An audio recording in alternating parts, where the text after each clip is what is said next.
Hi hello ಎಲ್ಲರಿಗೂ ನಮಸ್ಕಾರ. ನಾನು ನಿಮ್ಮ ಪ್ರೀತಿಯ ಮೀಮ್ ಸಭಾವೇರಿ ಮಾತಾಡ್ತಾ ಇದ್ದೀನಿ. ನಾವಿದ್ದೀವಿ ಇವತ್ತು ಶಿವಮೊಗ್ಗದ SRK ಮಾಡಲ್ ಸ್ಕೂಲ್ ಹಸುಡಿಯಲ್ಲಿ. ಈ ಒಂದು ಶಾಲೆಯಲ್ಲಿ ಜ್ಞಾನ ವಿಜ್ಞಾನ ಸೃಜನಶೀಲ ದಿನಾಚರಣೆಯನ್ನು ಬಹಳ ಅದ್ಭುತವಾಗಿ ನಡೆಸಿಕೊಟ್ಟಿದ್ದಾರೆ. ಈ ಒಂದು ದಿನಾಚರಣೆಯ ಒಂದು ಸುಂದರವಾದ ಫೋಟೋವನ್ನು ನೋಡೋಣ ಬನ್ನಿ.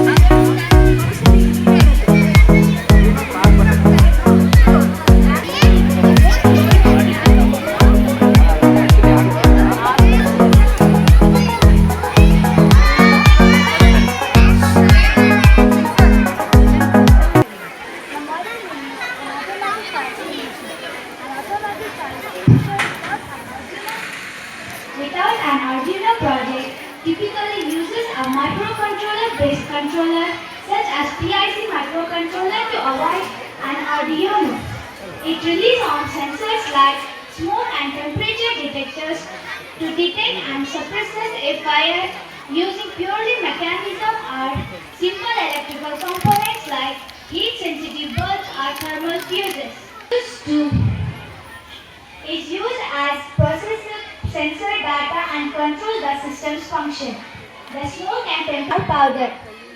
A value releases an extinguishing agent response and is limited detection protection, prone to false alarms, limited situational awareness. Thank you.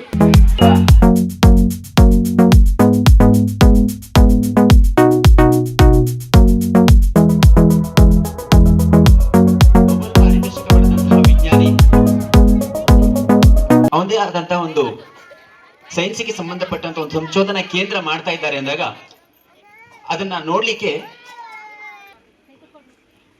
ಇಬ್ರು ವಿಜ್ಞಾನಿಗಳು ಒಟ್ಟಿಗೆ ಬರ್ತಾರೆ. ಅವರ ಆ ಸಂಶೋಧನಾ ಕೇಂದ್ರವನ್ನ ನೋಡ್ಲಿಕ್ಕೆ ಮತ್ತೆ ಸಿ ವಿ ರಾಮನ್ ಅವರನ್ನ ಮಾತಾಡ್ಸ್ಕೊಂಡು ಹೋಗೋಣ ಅಂತ ಹೋಮಿ ಬಾಬಾ ಅವರು ಮತ್ತೆ ಇನ್ನೊಬ್ರು ಅವರ ಸ್ನೇಹಿತರಾಗಿರ್ತಕ್ಕಂಥ ಇನ್ನೊಬ್ರು ವಿಜ್ಞಾನಿ ಅವ್ರ ಜೊತೆ ಬರ್ತಾರೆ.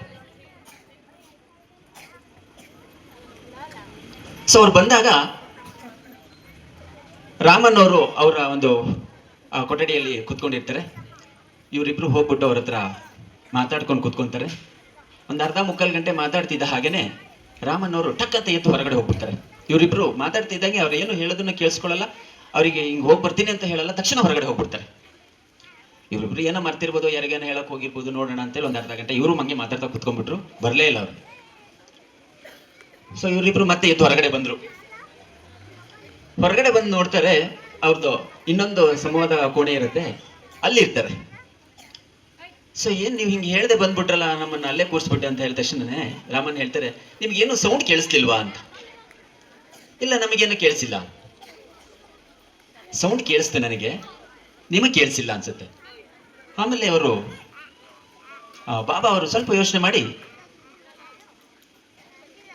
ಯಾರೋ ಮಕ್ಕಳು ಮಾತಾಡ್ದಂಗೆ ಕೇಳಿಸ್ತು ಅಂತ ಅಂದ್ರೆ, ಹಾ ಎಸ್, ನಮ್ಮ ಸಂಶೋಧನಾ ಕೇಂದ್ರ ನೋಡ್ಲಿಕ್ಕೆ ಮಕ್ಕಳು ಬಂದಿದ್ರು, ಅದ್ರಲ್ಲಿ ಯಾರಾದ್ರೂ ಒಳ್ಳೆ ವಿಜ್ಞಾನಿ ಸಿಗ್ತಾನ ನೋಡೋಣ, ಯಾರಾದ್ರೂ ಸೈಂಟಿಸ್ಟ್ ಸಿಗ್ತಾರ ನೋಡೋಣ ಅಂತ ಹೇಳ್ಬಿಟ್ಟು ಎದ್ದು ಬಂದೆ ನಾನು.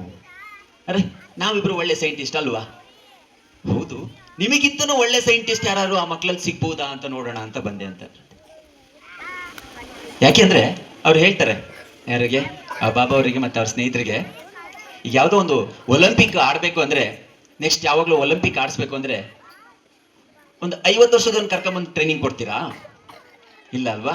ಒಂದು 5-6 ವರ್ಷ ಮಗುನ ಆವಾಗಲೇ ತಗೊಂಡು ನೆಕ್ಸ್ಟ್ ಯಾವಾಗ ಒಲಿಂಪಿಕ್ ಆಡಬೇಕು ಅಷ್ಟು ವರ್ಷ ತನಕ ಅದಕ್ಕೆ ಒಳ್ಳೆ ಆಹಾರ ಕೊಟ್ಟು ಟ್ರೈನಿಂಗ್ ಕೊಟ್ರೆ ಗೆಲ್ಲಕ್ಕಾಗತ್ತೆ.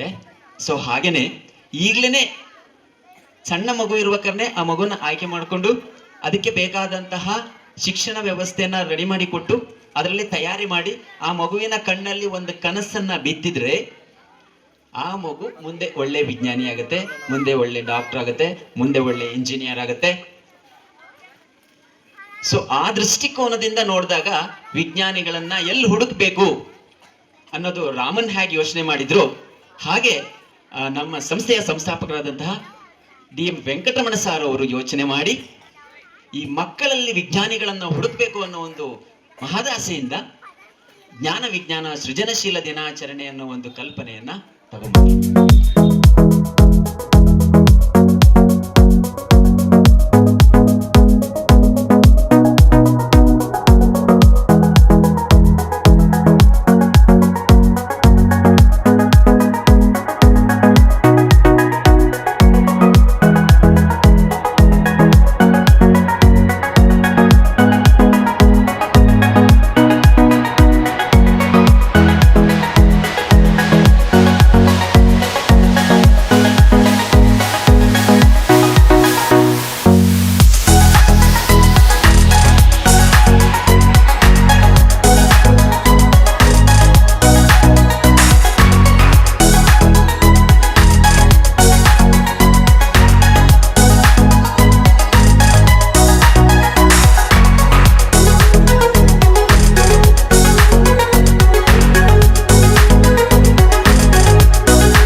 ವಿಡಿಯೋವನ್ನು ವೀಕ್ಷಿಸಿದ್ದಕ್ಕಾಗಿ ತಮ್ಮೆಲ್ಲರಿಗೂ ತುಂಬು ಹೃದಯದ ಧನ್ಯವಾದಗಳು. ಜೈ ಹಿಂದ್, ಜೈ ಕರ್ನಾಟಕ.